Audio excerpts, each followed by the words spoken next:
Sorry.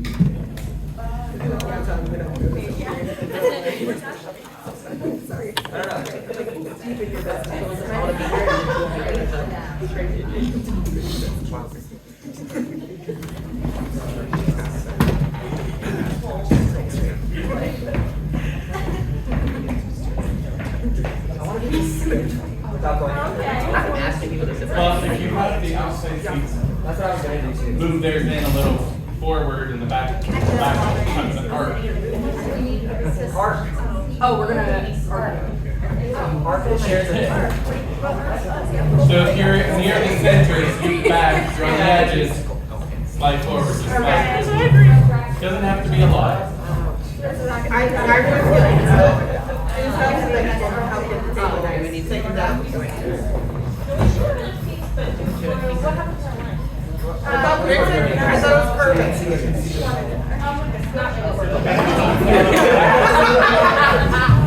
Stand icon. I love Randy so much. That's it. That was literally it. Now we're good. Now we're good. This is so great. Hi guys. This is why we were. And also hi guys. Okay, wait, before we go, we have an announcement. We actually have a gift for our directors and stage managers and all our lovely people that help make this thing come to. I don't have them. So but we just wanted to allow that to take place first. Kenzie? Oh, Ashley. And I think Ivory has something else for you when he comes in. Oh, okay. And Lenny. Oh, thank you. We love you so much. You are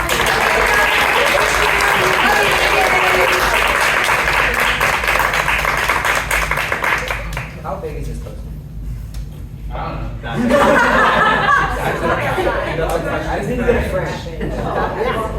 So I got to hit the stock. Yeah. So welcome to the first ever Ethereal Jest Talkback for our first ever full-length production, 10 books full-length, for our first ever full season. Yes. Yes. In the script. So I do want to let everyone in the room know, sorry, I actually lost it. I am recording the talkback. It won't be published or anything anywhere. I just want to be able to review it later to improve and have better talkbacks moving forward. So that's up there. For the cast, I will make it available for you guys if you want to go back and listen to it or watch it. So, first thing I'd like to do is, if we can, I'll start and we can just go down the line and just introduce yourselves and remind us what part you played, just in case we don't remember. I'm Brian Palmer. I'm Executive Director for Aethereal Jest Arts Council. I'm also the producer for the show. Hi, I'm Mackenzie Beamer. I was the assistant stage manager and also ran sound of the booth. Hello, my name is Leo Bennett. You can call me Lenny. I'm the director of the production. And not with us today, she's on like a bachelorette party. It's Haley Mitchell. Is that her last name? Marshall. Marshall. She's our Very close assistant to director. Very close. I'm Ashley Zarzabal. I was the stage manager. I'm Peyton Drake. I'm jury number 10. I'm Gretchen May. I'm juror number 12. I'm Drew Moore. I'm jury number 2. I'm Dylan Sidham, and I was the guard. I was. I'm Mitch Cairo. I was number 9 or number 8. Number 9. Okay. I'm Justin McDonald Dorsey, and I am number 8. I'm Tiara Dapo. I was number 3. I'm Anna Sapelsa. I was juror number 5. Devin Mashalko, juror number 11. Juror number 6. Raina Watson, I was the 4-person. Randy Morgan. I'm juror number 7. Madison Tolman. I was the judge. And then not seated here is also Ivory Mazur, who was juror number 4. Yes. Platinum. Okay, so the first question I would like to start with is actually with Lenny. Why this show? Why not? This show is, I consider this to be like one of the milestone theater shows. It's like a show that you have to do when you're an actor or in theater at all. Everybody learns it in high school and then you're like, so when I saw that you guys were doing it, I was like, heck yeah. And then I saw that it's the free, royalty-free, public domain script that we're gonna be changing, and I was like, that's my jam, I'm the peanut butter, let's get the sandwich going. Awesome. So with the cast, when you found out that we were going to be working through and updating and changing and developing the script, because if you're not aware, as an actor, you don't get to do that. Our job is to say it exactly word for word the way it's written. If you want to change one word, we have to write to the rights holders and get permission. It's a whole big thing. So what was it like actually coming into a project knowing that you were going to get to really personalize it, build something from scratch, and really make it your own? Yeah, sure. Getting the chance to kind of be in a story and kind of tell how you talk and how we speak together as a unit for a story that's been so present for decades. I think that was something really special to kind of leave my mark on a story that I've loved for years. Gotcha. As a writer and as someone who loves to write, I was so happy to find that out, to find that we can just play with it and make it our own story. And I came to rehearsal every night, excited to see what we would find next. But yeah, like you said, that selfish actor feeling of, I would never say that or say it like that, was just totally blown away. And we were able to be like, no, I get to say it how I would say it, which was so nice and had so much freedom. And we were always encouraged by the directing team to like explore that freedom and see what we found. And it was lovely. Juliet. So I felt like it was really intertwined with a lot of the character building as well, because all of the jurors, with some minor notes aside, are so open-ended in terms of backstory. Like or at least I rewrote it, and then as I continued to develop my character, it changed again. So you really got to have the character choices you were making inform the specific words you were saying, as opposed to the other way around, which I thought was really nice. Mitch. I think one of the things about, changing it and updating it and all the ad libs we did, we really had to listen to one another. And I think it brought us so much closer together that way. So yeah, I loved updating it. I am a script guy. It's like, give me the words, let me read them, let me memorize them. But this was wonderful. Raina. Yeah, I truly feel like us having to customize our lines and create our characters from scratch really allowed me to like connect with my character and connect with the people on stage and know, like, honestly, during the show, I'm literally like thinking as my character, and I don't think I would have been able to do that if I didn't go in there and I didn't customize those lines as much as I did. Yeah, Randy. The original was so iconic, and the characters were just so wonderful. And knowing that we had that as kind of the underpinning as we were developing our characters, each of the jurors had a specific role as part of the play, but we all gave a different spin on each of those characters, while still keeping the basis of, yes, I'm the mean person. Yeah. So yeah, it was wonderful to do. Well, I didn't say this before, as part of a talk back, it is a conversation. So if any of the audience members, if you have questions, just raise your hand and I'll make sure to call on you. Yes, Steph. So that answers the question I had as far as the believability of the dialogue. It was, you can kind of tell when someone is reciting a script and acting, and this really felt like, wow, this is like so real. And so how did that work? Like, you got the script and then you were just, I think I want to say it this way. Did you have to like run it past anybody, or like, how long did that take? So my role, being as small as it was, for lack of a better term, I didn't have to or get to change much. And watching everybody else do it kind of felt like watching a creative writing workshop, because we did these table reads and, we'd all have our faces buried in our scripts, and then every now and then somebody would just go, how want this. And then Lenny and Ashley would be like, okay, give me more, tell me why. And if they were like, if they liked it, we would note it and then it would be in the next draft. And if they didn't like it or they weren't sure, they would be like, let's test it out next time and then decide. So it was very much a step-by-step process for each individual character, but I think the fact that everybody did it together really made it feel more like a group effort, if that makes sense. Julia. Oh, sort of what she was saying.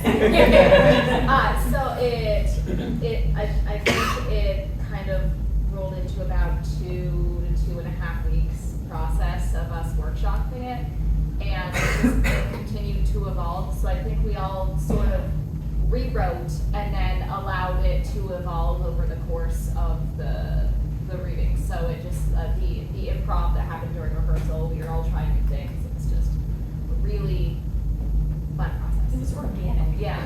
Yeah. Felt really natural. Tiara. Yeah, one of the biggest things, and I love Lenny for doing this, he, like, when we first got our scripts, he said, okay, take your scripts home. And you know how, like, when you're in the shower and you're like, ooh, yeah, I was in this, and this, and you would have that argument, like that secret argument. He's like, write that in your script. How are you going to talk to people? How are you going to have that? And I remember doing that, and that, like one of the biggest things, like that whole, like my whole monologue at the end is not there. But like I remember in our rehearsal, we like did it, and then I went on this whole spiel, and Lenny's like, okay.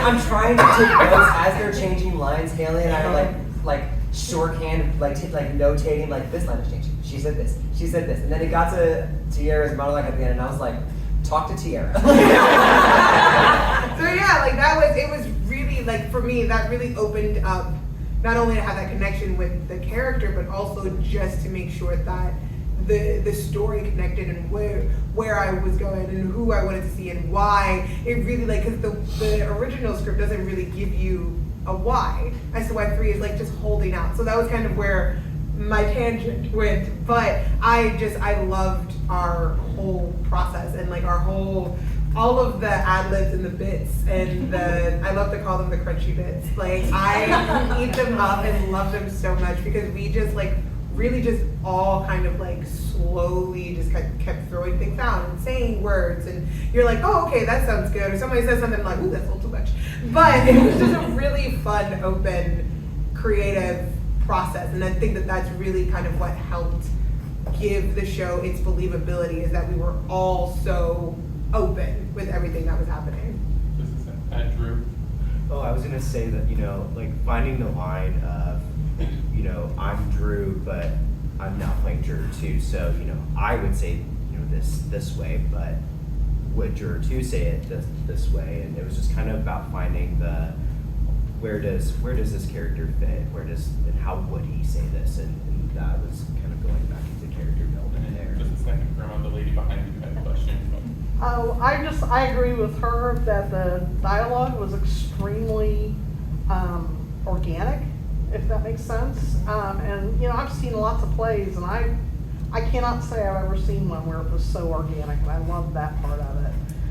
The other thing that I really liked is that characters always change in a play, but it was incredibly obvious how much change each of you went through in your character, and I really appreciated that. This is my third viewing.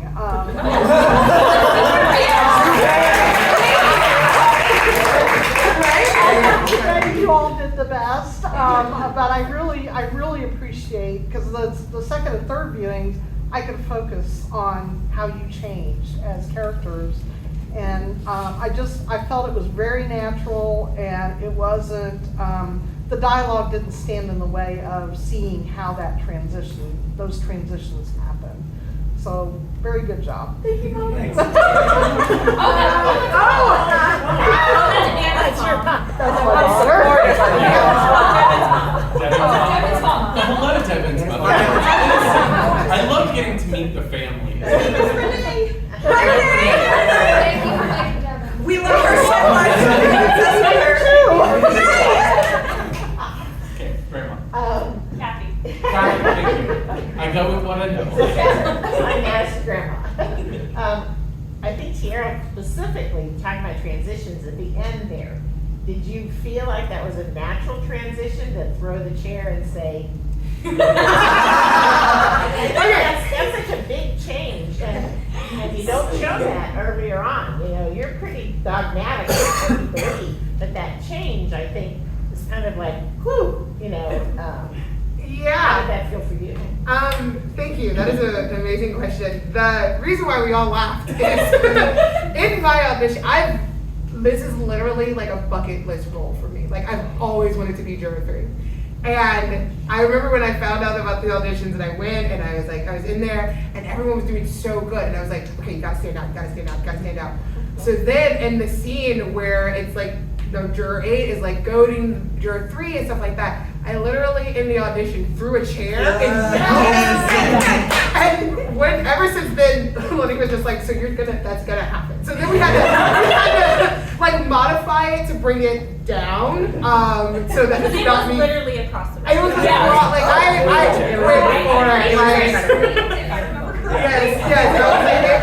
it was a moment in time that I did. But for me, and that was something that I like, the whole like production team between like Ashley and Lenny and Haley and Mackenzie, everybody, they were like, okay, like when is that gonna change? When are you switching? A lot of it comes through with Peyton's monologue because I realized you are on the side of a racist.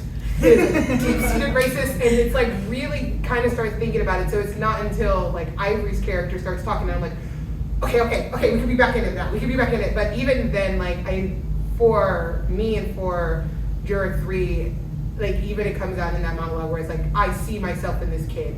You could have done something different. You did this, and like she just could not look at the facts because she decided you chose this. But it's like, no, both things can be true. And that is not how juror 3 lives. She's like, black or white. Well, Peyton, I didn't even get the flip that you made. I missed it, I think. You know what? They did miss it, didn't This they? is a controversial topic. I saw it every single night when I was watching them every single night. So yeah, that was fun for me as well because like Tiara said, there was a point made by the directing team to find in the script when you change the group. And so, like Madison was talking about, there were times, Julia, where sometimes you like rewrote your character and there was moments where you sort of changed things. And so originally I had this whole backstory and I was like, there was a reason when they brought up the glasses, it was like, oh, something had happened to like a family member of mine and they died and like they used to wear glasses and they were like, oh, they're right. But that changed to because I just wanted to find it more in the script. And so it became sort of the point that I made, the very first point I made was a woman saw it. We have an eyewitness. That's the first thing so I think that's the most important thing for juror number 10 is we have an eyewitness, is obvious. And so whenever they start talking about the glasses and how they couldn't see, and a big part of it also is getting yelled at by juror number 4. I think that pretty much like shuts down the whole act that 10 does throughout the whole thing, where he's just this smart aleck and going after people. It really just shuts him down and makes him sort of just want to flee and just cower away from it. And so there's a moment when juror number 8 says, does anyone think he's still not guilty? And they sort of look at me and 8 makes eye contact with me while I'm cowering in the corner. And I just like shake my head and look away. And that's the moment for me. There's a moment in the script when they're talking about the glasses and I realize after I've been yelled at that the act is over with. It's just, I have to face reality here and I look at 8 and I'm put on the spot. I think that's the biggest thing is 10, like I think most like dogs and racists fit better in a group. When they feel like they can not be singled out for what they're saying, they can take the pressure off of themselves to say those things. And so when it's finally had 10 put on the spot, I had to just have that moment of like, there's no running from this. I sort of half just want to get out of here and half to just admit that I'm wrong, which is the last thing that juror number 10 wants to do. And so there's a moment there where 8 looks up and I just shake my head and I can't even say anything. There's nothing to say. I'm just so ashamed of the position that I've been put in that I just shake my head and look away. Yeah, just speaking of like changing your mind, I think one of the more interesting ones to me was Randy when you did it, and obviously Devin, you kind of had like a bit of a back and forth. And maybe each of you talk about like why you think your characters clash so much, and sort of like what went into those moments where you got heated with each other. I'll start.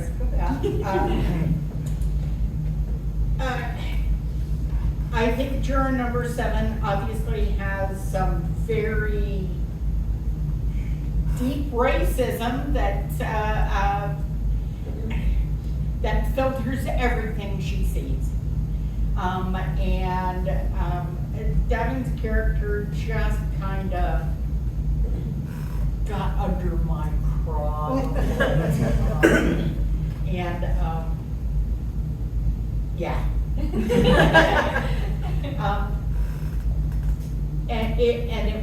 It was hard for me to relate to her without that it just like, I don't know, colored everything I saw in her. So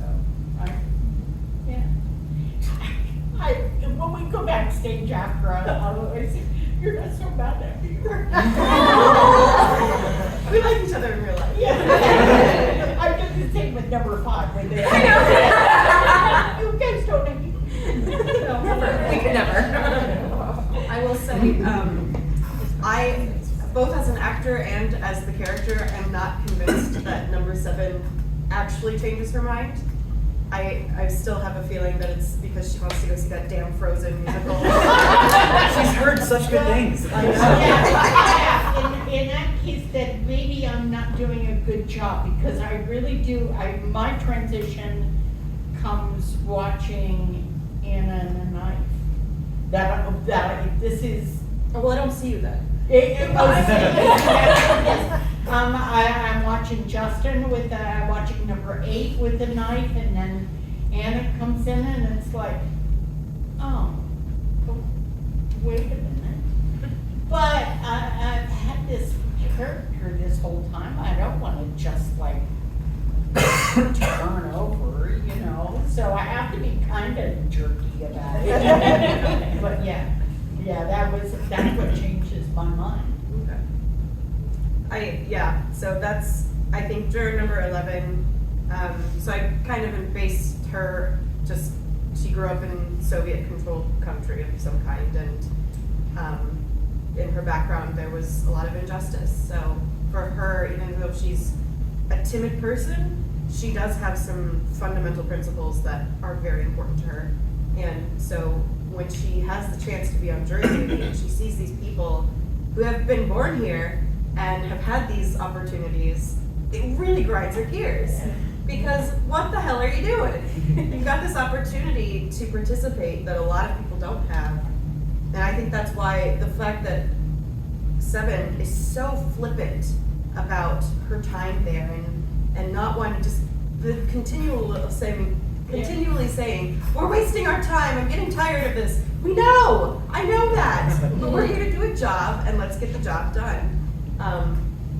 So that's where the clashing, I think, comes from the most. And I will say, what I feel about, what I'm not sure about your character changing, I feel the same way about 10.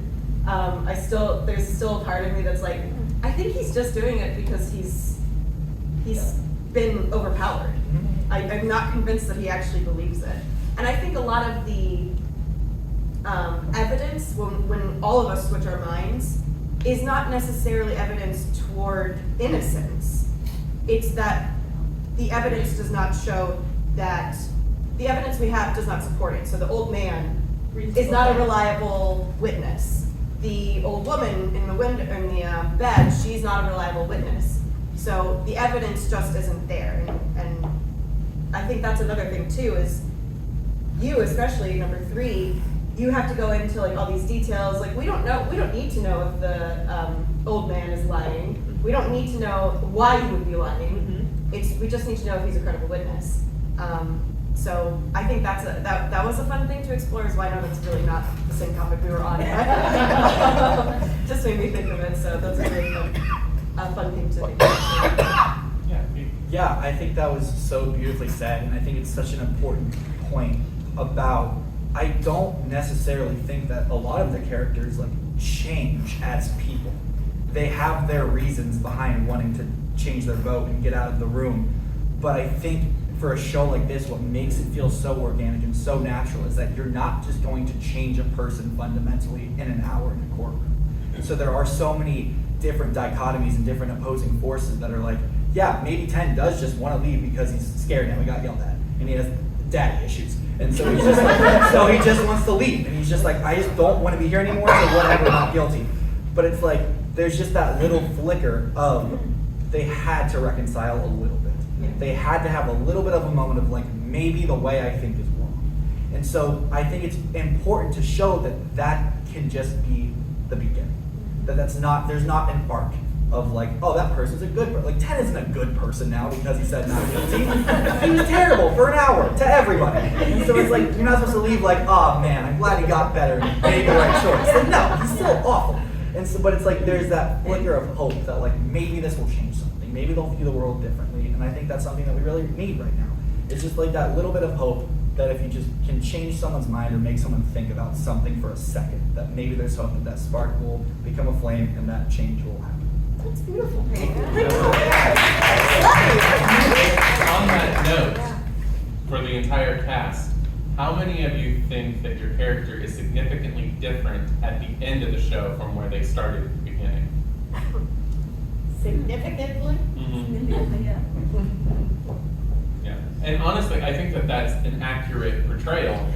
Like you just said, most people, an hour's conversation is not going to change their world or their worldview. So the fact that very few of you think that your characters have really changed, even though your mind may have been changed, but fundamentally changed, I think lends to the realism that you guys have been able to achieve. I think the diversity of the cast has a lot to do with that. I applaud you. It was just, it made it so real and maybe more timely for us than 12 by 10. That was a very important part. One of the main parts of my vision for this show was to make it as diverse as possible. It's primarily women. It's primarily queer. It's primarily BIPOC. It's not anything like the original show that you saw in 1954 or the play that you saw in 1957. Like, it's a completely different time, but a lot of the subject matter is completely timeless and relevant, which is disgusting that we're still there. A lot of the lines that weren't changed are from the original script are like, I'm entitled to my opinion, I'm gonna speak my mind, some soft-hearted snowflakes listening to you. Like, they're still saying these things now. They were saying these things in 1954. So it was really important to me to reflect who we are today as a society in this story. Okay.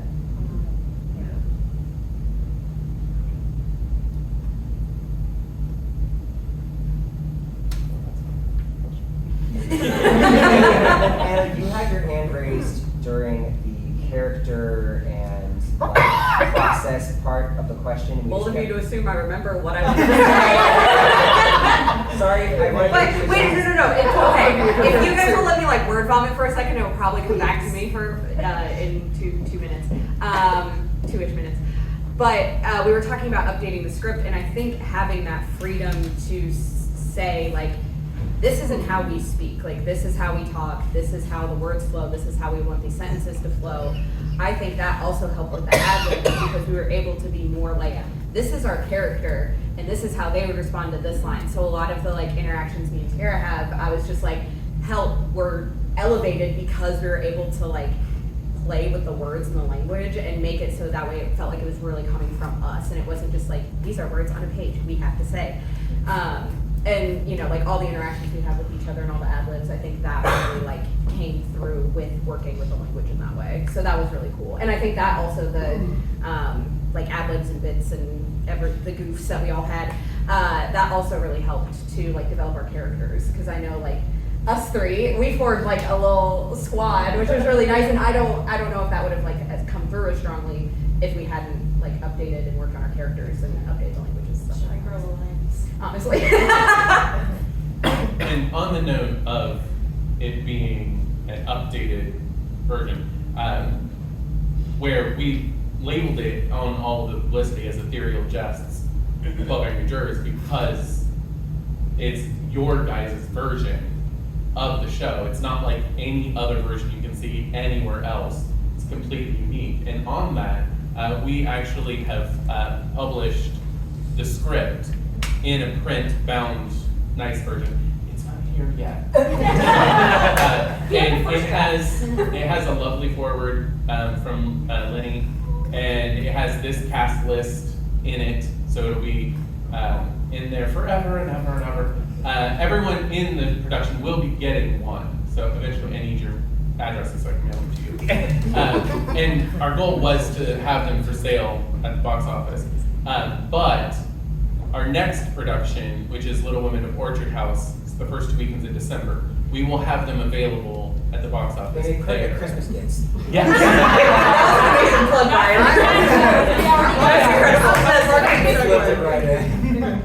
The social justice fella, I want to ask you. I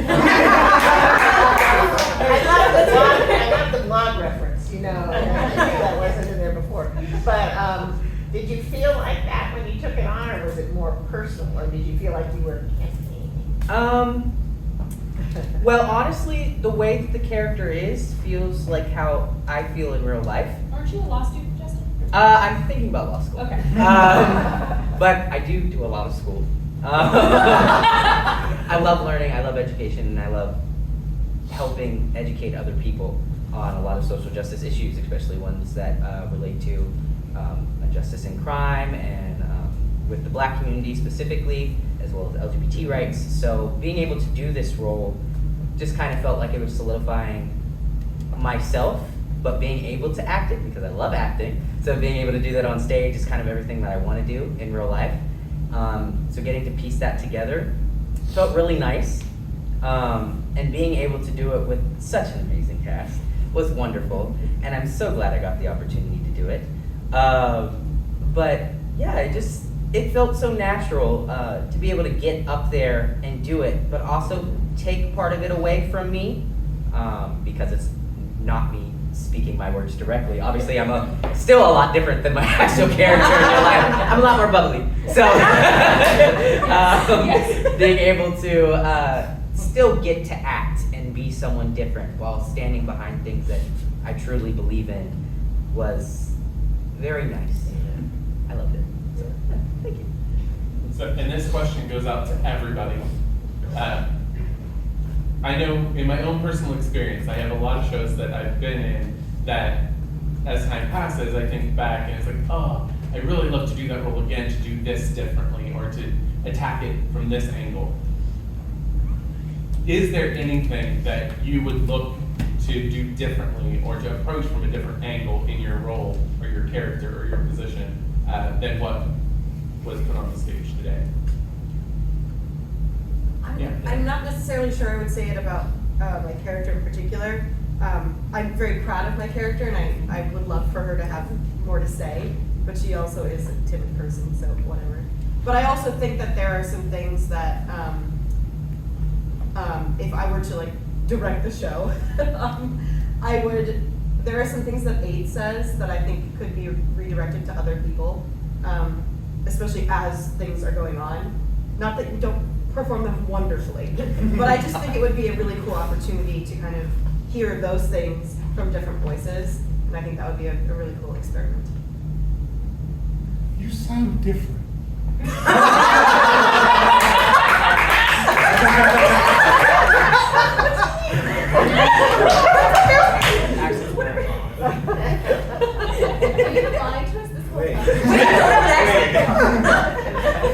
I just noticed that too. I'm actually from Oklahoma.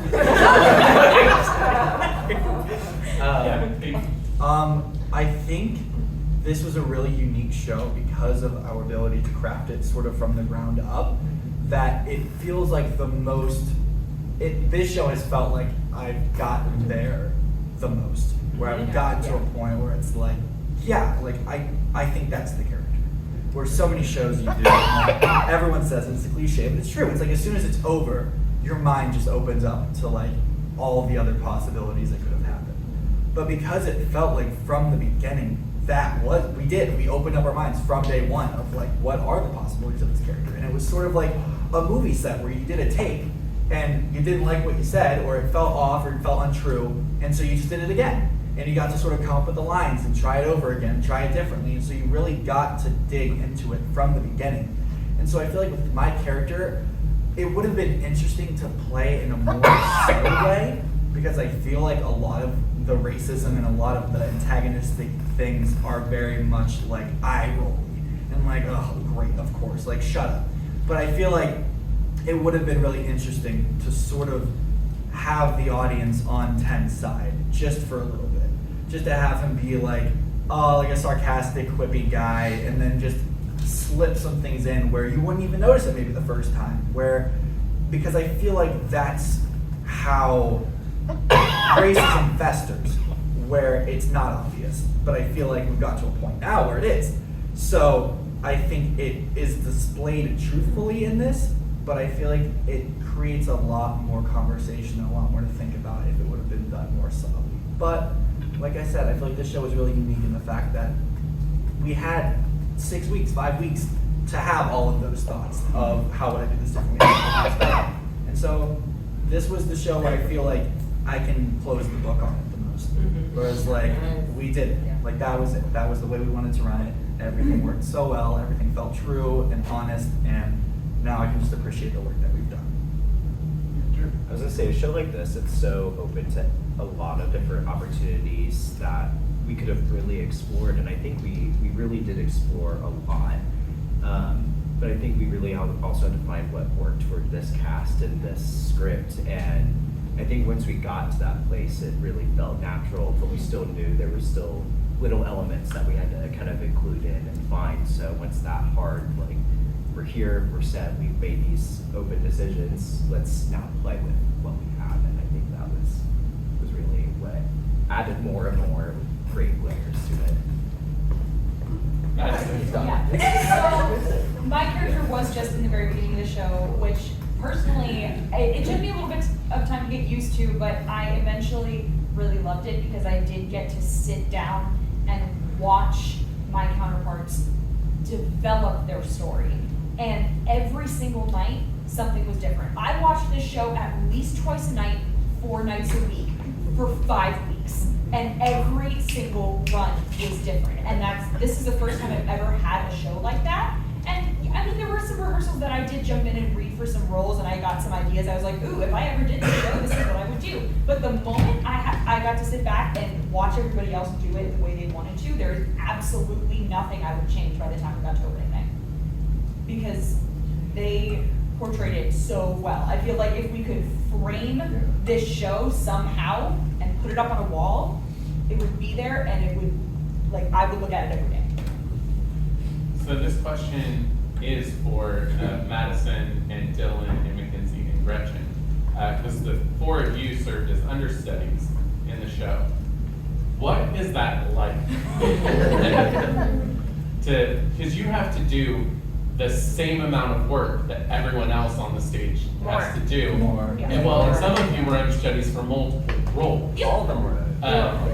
And so you have to learn multiple roles, plus there's no guarantee you ever get to perform.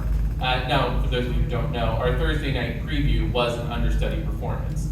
So they did get to go on that night, but for the public run, there's no guarantee that that work will pay off, for lack of better terms. So what was that like as an understudy? Yeah, Kirsten. Well, for me, I was understudy for 4 characters. I was 12, 10, 6, and 7, and I kind of memorized the whole script.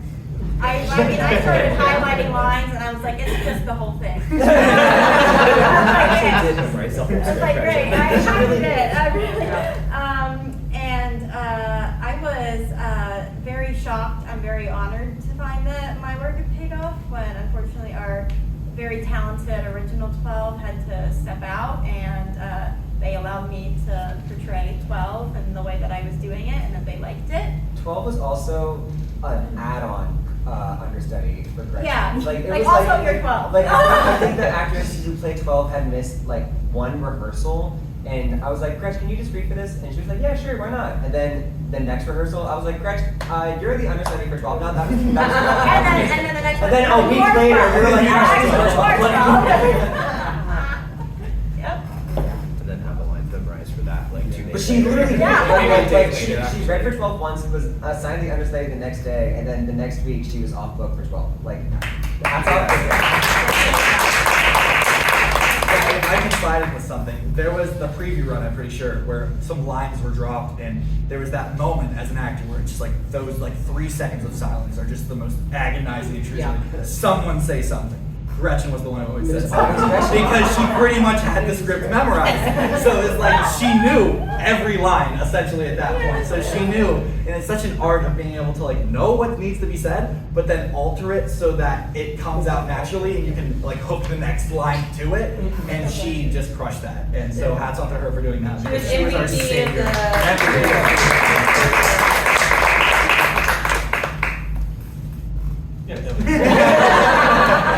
So I understudied for the 4-person, number 2, and number 4. Ivory, he's not here right now. But yeah, also back to that point about Gretchen, I was the one that dropped the line. And I started to stutter over it, and I just blanked, and I said something like, wait, what did the guy say after he got arrested? And Gretchen just goes, I don't know what he said, but it was an interesting knife. And I was like, yes! I was like, yes! And he said it such a ditzy, 12 points. I think the knife was unusual. Yeah, I was like, yep, that's exactly what he said.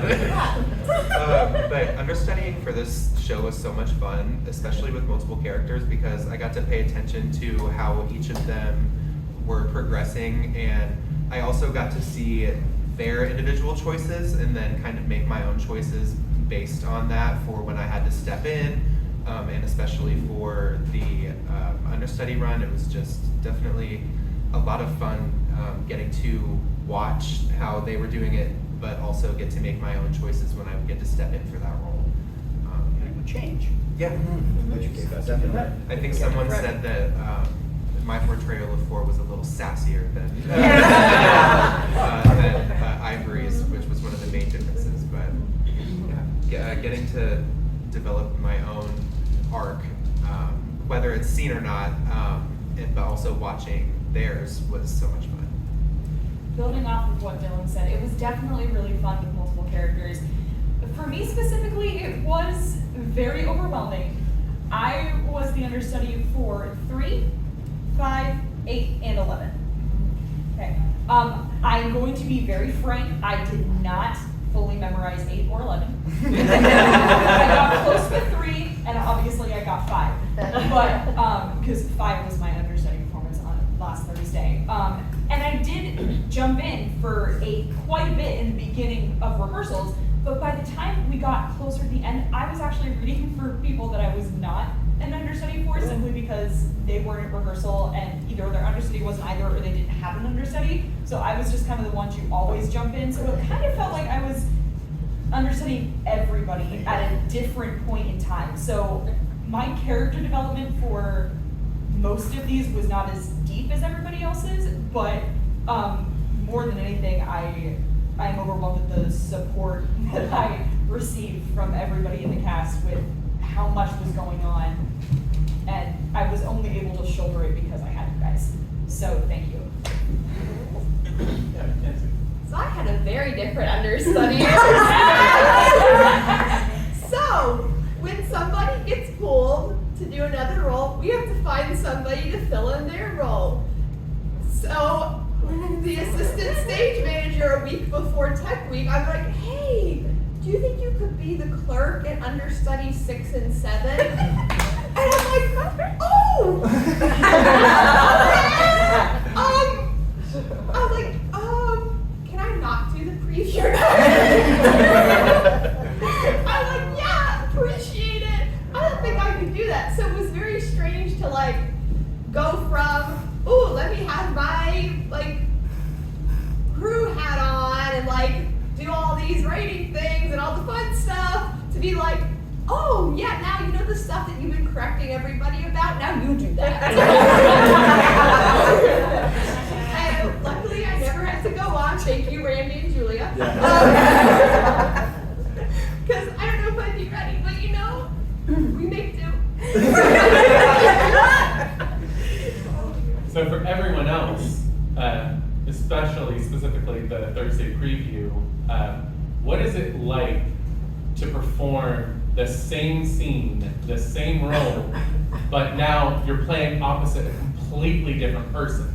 Because like with Ivory and Dylan, they have very different energies. Yeah.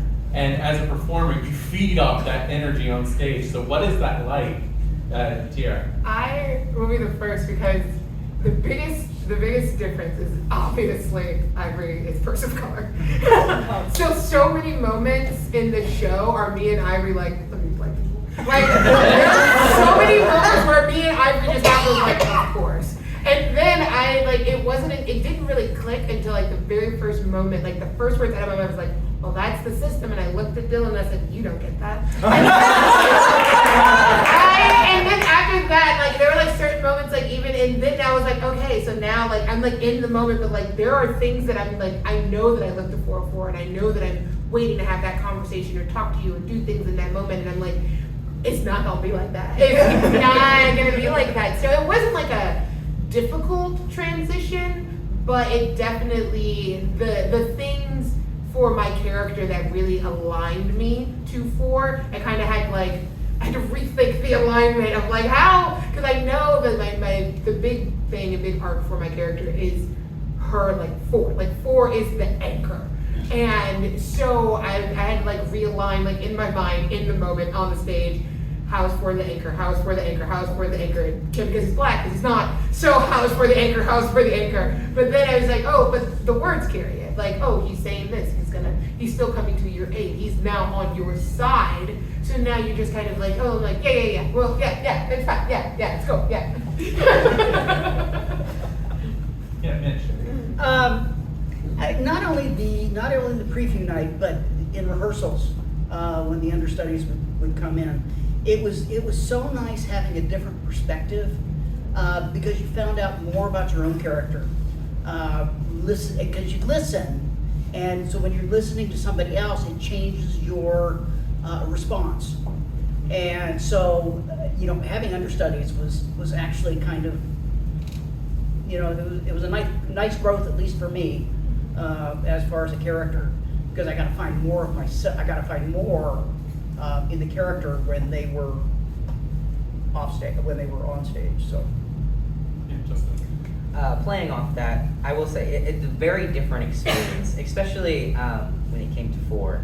I feel like when I personally do it with Ivory, it's a lot more intense with him, just based off how he plays his character. And with you, I'm a lot more subtle and just like speaking, but with him, I'm like, shut up. But just, I don't know, it's a different energy. And then the same with 5, it was like, I don't know, just your general personalities and how you play the character. One, it just feels softer, and the other, it feels like more intense. And just having to change that when you do it with different people is interesting, and it's cool to be able to change that around. But it just made the run more interesting, because it was like, okay, this is different. Maybe not for you guys because you don't know the difference, but for us, we're like, okay, different show. Yeah. So it was really cool. I like doing it. So Anna, on the preview night, when Madison stepped in to play 5, you played the judge. Yeah. What was it like being on the stage completely alone and just talking directly to the audience? Because you guys don't get to, like, no one leaves the stage the entire hour. So what was that like? I felt so alone. So exposed. I was like, where is everyone? Even the racist, I'll take that, please. No, it was really interesting because the judge truly kind of sets the tone for this whole production. And it's just like, hey, like, and obviously you hear the recording and all of that. And so to hold that like power a little bit, it's very intimidating. I've started shows before where like I have the first line, I'm the first one on stage and things like that. And it doesn't matter what it is the most terrifying thing in the world. I'm like, I'm gonna throw up, it's fine, whatever. But for this, definitely you have to have a sense of gravitas to it and just be like, there is someone's life in the balance here, and this is so important for you to understand and get. So it was really interesting to like get into that mindset and be like, just do like quick little character work and just be like, I know I'm just doing this for a night, but like I want to do this to the standard that Madison has set, and just make sure that people understand how important this is. so yeah, it was really interesting, but I definitely missed having like a group of people. I was like, can everyone else come on and talk to me about this now? This is weird. But yeah, it was really interesting. And then to go up there and see the whole thing, I just was blown away by how talented everyone is. And like I was like that at every single rehearsal, so it's really cool. It was awesome. Yeah. So my next question is actually for you guys, the audience. As an audience, what would you say was the biggest takeaway from seeing the show? That's right. Not so easy. I think for me, it kind of goes back to you don't really change who you are. You might all have your different motivations for, okay, I'm just tired of arguing about this. I want to go home. And, who knows why? But you're still the same person that you ultimately are. And for me, it was super interesting. I love the whole, then the pendulum swings and you're left back with one on the other side, and then it's just that whole journey that people sort of get there. Yeah, for me, it's like, they say a jury of your peers is who you're supposed to be, judged by. But your peers are not all equal. They all bring their own baggage to it. They have conflicting results. There's a lot of tension. So this idea that you're going to be judged by 12 peers, like, you never know what those peers are going to be thinking about. And to me, a lot of people, I didn't think that Teddy really cared too much about the case. He was just convinced, and a little bit with 3 as well. Like, they were sort of set in their mind that this person was guilty because they were on trial and they were of a certain color or background. They didn't care about the facts as much. So like that stuff is a hindrance in our legal system that everyone deals with. Can I speak off of that? Yeah, I'm so glad you brought that up because I had that exact conversation with my girlfriend. I was like a week before the opening, and I was sort of like struggling to find the true intentions of 10. And so she's an actress as well, and so she broke it down and just like, what do you want and what does the script say? And so ultimately breaking it down, it's like all of the first 2 acts and a half are just excuses. It's me being like, guys, there's like a woman who saw it. Or we have the knife. There's evidence here. This guy's an old man. He doesn't know what he's talking about. But ultimately, like at the core of 10, it's like, he's black. So he's guilty. That is the character of 10. It's like he's on trial and he's a person of color. What else do we need, guys? And that's what I loved, because it all aligned and it allowed me to flow into my monologue at the end so much easier, because then it finally comes out. Where it's like, they're no good. Fine. I'm done playing this game of like, I'm sarcastic, I'm making jokes. It's like, now that everyone's not listening, I'll give you the real reason. And so I think it's really interesting that you brought that up, because I feel like we were all able to connect to just those core personal elements of what our characters thought and why they thought them. And I think that just made the whole show so complex and elaborate. Yeah, I agree with you that the juror 7 was not taking anything seriously at all. That this was just a waste of time, and it wasn't until like near the very end where it actually struck her that this was like somebody's life that you were dealing with. Up until that time, it was like, I got things to do, let's go, For me, that shadow of doubt part of it really came out as each thing was challenged, And I've served on a jury before, and it is difficult because you tend to make a rash judgment at first, but you have to listen. And I think the beauty of our jury system is that there is that opportunity to talk about it, and that's that doubt part. I never heard the word doubt I don't think it was in the script, but it was a couple times. Yeah, once or twice. Yeah, but it wasn't pushed on. No. Yeah, Julia. Oh, I saw an audience. Audience can speak first. Oh, I'll focus in on my wife's point there, that how important one person is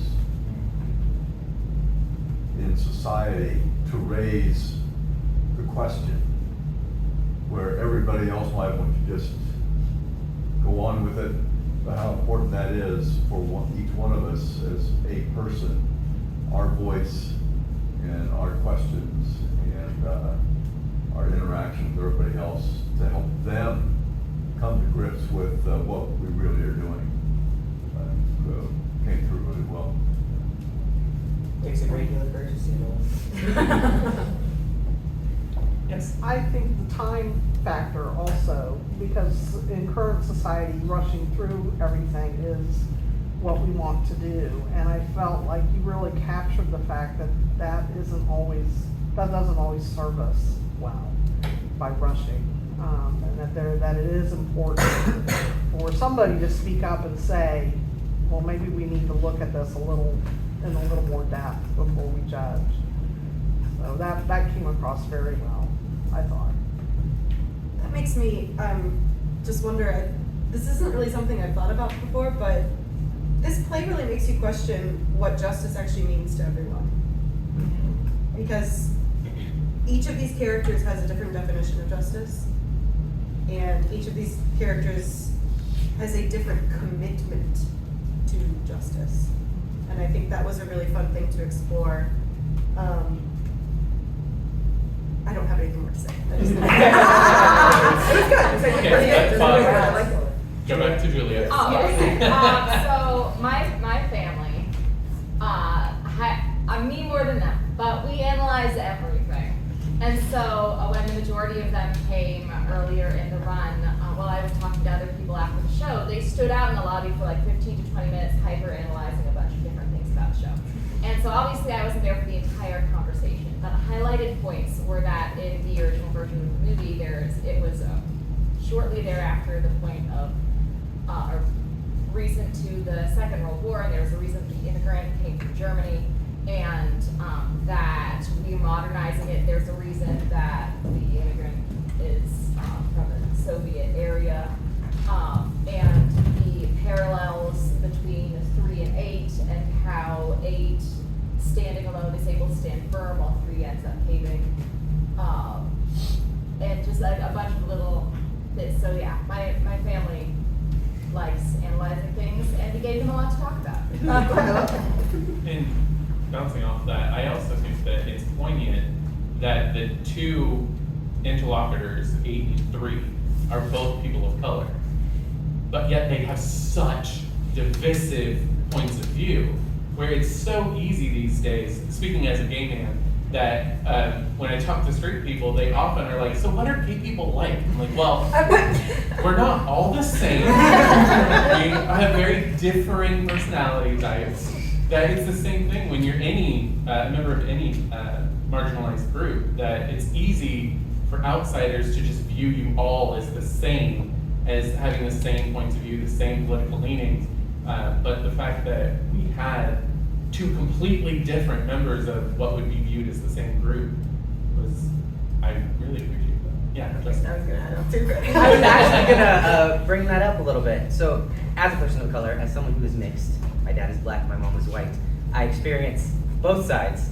I mean, obviously being with my dad's side of the family, a lot more open to things, and a lot more we just talk and we let our things out, and we understand the problems of the world. Not so much on my mom's side. Getting to be in both those groups and see how both sides deal with things differently, especially with race, is interesting, because I don't just have that outsider view, I have the insider view of it being a part of me and having it be split. And on a personal level, it's really sad, because I always say I love my family with everything I have. But seeing such divisive things, especially things that have impacted so many people in America and so many people around the world, and being that one person who is in my family, created a big shift, but also brought both sides of my family together more than anything else. Getting to portray that in a setting for other people to come and see makes me happy, because it's what I stand for personally, but also my mom came to see it. So getting to see her watch that as well was something that I was just like, it's nice to be able to help out on a level that maybe it's an entertainment for people to come and see, but also realize that these are important problems in the world, and you can take that home with you and use it as inspiration for either side, black or white, or anything else. So, yeah. as I said, Juror, like I read this in high school. I've always wanted to play Juror 3. And I was always like, it's not gonna happen because it's gonna be a white man. Like it's just, that's just what it is.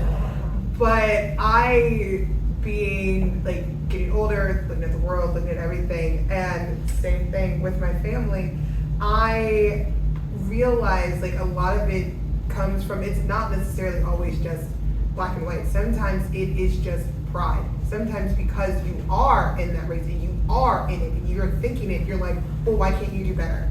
Why can't you be better? Why aren't you better? And that was kind of the biggest thing that I brought to 3 was, and I remember talking to Lydia about it, and I was like, the biggest difference between 3 and 10 is 10 is wrath and 3 is pride. She is just, it's just one of those things where she's like, I did it. Why can't you? Like, it's not, it's the whole, she definitely is in the mindset of like, well, do it by your bootstraps, but not because she came from a wealthy family, because she came from this. Like, there's so many moments where he's like, who lives by the same track? And she's like, I did. Like, I did those things. Like, that's it. She's like, I went through all of this. I was this kid. He could have done it. He didn't have to be here. But even in that respect, she had to like really like kind of pull herself out and be like, but you're not that kid. You're not this person, and you are about to condemn someone because of your like really like your own bias. And that was kind of like the biggest dichotomy I like really had to come through, is that okay, how do you portray your angst against this person and not make it race? Because more than likely they're you know, obviously it's never said, but more than likely this is going to be a person of color. So how do you portray something, your angst against them, beyond just that or that whole situation? So yeah. Yeah, I just you know. love this so much. Okay, I got to do next. I was also gonna add on to their points as well, is that I feel very connected with the character because I wasn't originally born in Ohio. I was born in North New Jersey, the brick city, not a super safe neighborhood, and you know, we made it out of that. But through my life experiences and being in between of going to the suburbs and then going to the hood or like lower income communities, I feel like, yes, I live in the suburbs, but I know the trauma of living in the hood. It's not just that like, these people are bad, it's because they've dealt with so many things. It's so hard to get out of poverty, and our system has made it this hard, and that's why I like love 8's character, because honestly, if I was in a jury room, I would be number 8. I would be shaking the table for sure. Yeah. Because we have to think about these things. Yeah, like he was physically abused. Yeah, that would, you know, that would make me react differently to certain things. Like, you know, your abuser is hurting you. And so I think when I came in and I'm first guilty because I hear this, and then I hear how 3 is like, and 4 was another person of color saying, well, they're from the slums. Like, this is just who they are. I'm like, that's not who they are. There's so much more. And it also brings me back to another layer of what something in our community we say is like, not all skin folk is kinfolk. Just because we are the same color doesn't mean that they're gonna have my back. So taking all that, I just really just felt so connected with this character, and I feel like as a person of color, I was allowed to bring my personal experience and my thoughts to this show as well. Okay, so we are past 4:30, so I know that hour went by so fast. I would like to give Lenny a chance to have the final thoughts, I mean, not like Jerry's because this officially closes out 12 Angry Jurors. It's officially in the books. So what is the final thing that you would like to leave us with? That's it.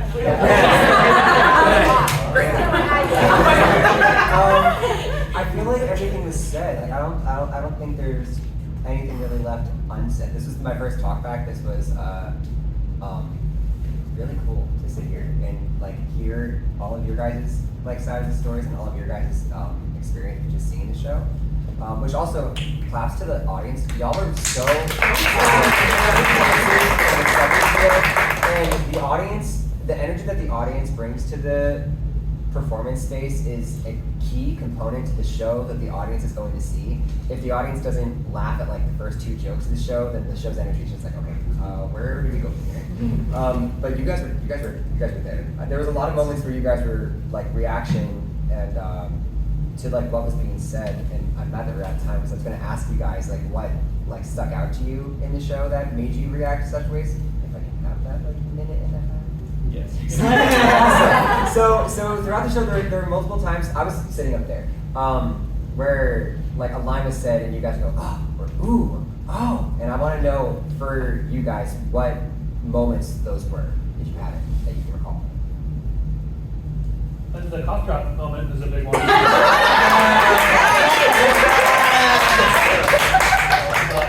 I know Peyton, you had like a cough throughout, and when I first watched the show, I didn't like it. I'm imagining that was largely because of the cough drop joke, or was there we can have a coffee either way? Oh, the decision to have Tendus cough the entire time? That's in the script. He's sick. But the cough drop thing wasn't in the script, right? It was. It was? Yeah. Not like the entirety of it. Like the fact that 2 actually did have more, that was all Drew. Yeah, a lot of it was fun because it just makes you hate him a little bit more. For just a subconscious reason, you're just like, shut up, stop coughing. Yeah. Which like has nothing to do with who he is as a person. It just makes you hate him a little bit more. That was in the script. Ted is sick, and it just adds to him being irritating and him being irritated. And no cough drop for him. And no cough drop. And Justin, you saw some of our early rehearsals. He was like saving that. Yeah. To not like. The first time I saw you, I was like, is he really sick? Is he going to do this in the show? I didn't get it. It's so real. Yeah. I really do need cough drops at the end of the show. I think for me, my groans were more, damn, we still say those things. You know, that was really hard for me. I'm probably prima donna in that respect, but that was really difficult to hear that. But that's what theater is, it calls us. That was a big part of this show for me, was holding the mirror up to nature and making you stop or leave the show thinking, okay, but I thought that way. Like I'm sitting here watching the show, agreeing with these characters, and then realizing that, oh wait, no, I'm agreeing with the wrong one. Like everybody has mentioned that the kid on trial is a person of color, but the people who don't mention that is the show. It's never stated. This kid is from the slums. So it pulls into your mind, like, why am I thinking of a slum kid automatically as a person of color? So that was something that I really wanted to do with the show, and the responses that I've gotten from all the audiences from the shows is that was successful. We created a natural, organic, real conversation that people watching are surprised, checking their watch after the end, that we've only been here for an hour. It feels like we've been here for 2.5 at least, like going back and forth on this. So it was a real testament to you guys and your talents and strengths to just deliver and understand the assignment at full force. And I love all of you. I'm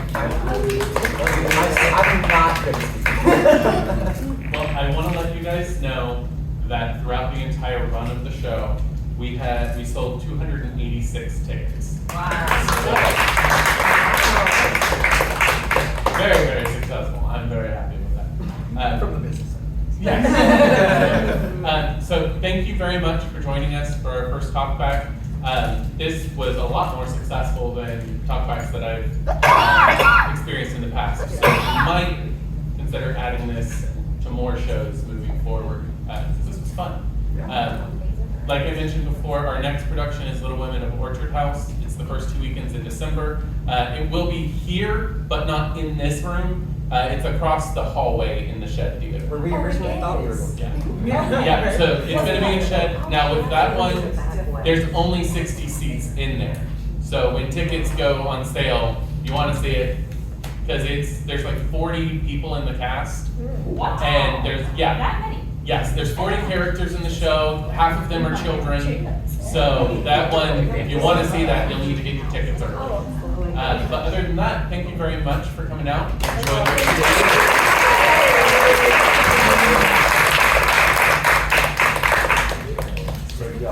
Hi, Ivory. Hi, Ivory.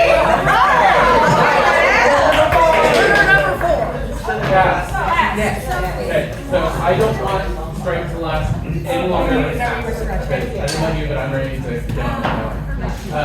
So, the things that we need to do, not that I don't want to be around you guys, but You already said. I have to go. No, I'd rather like see you in fun places, not have to do work. So, the dressing rooms need to be completely emptied out of all of our stuff.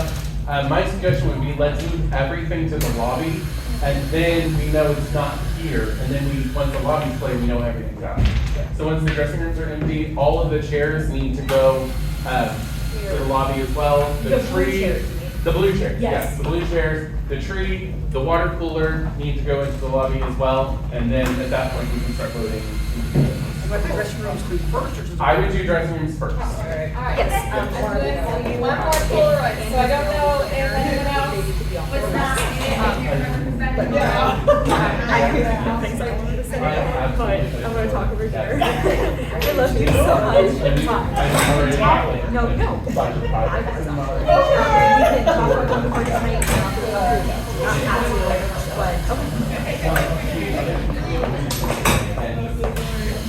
Sitting there watching her, I'm like,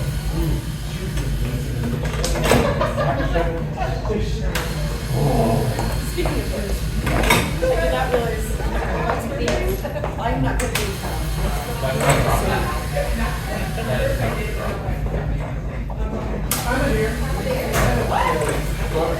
real quick. Let me turn my phone off.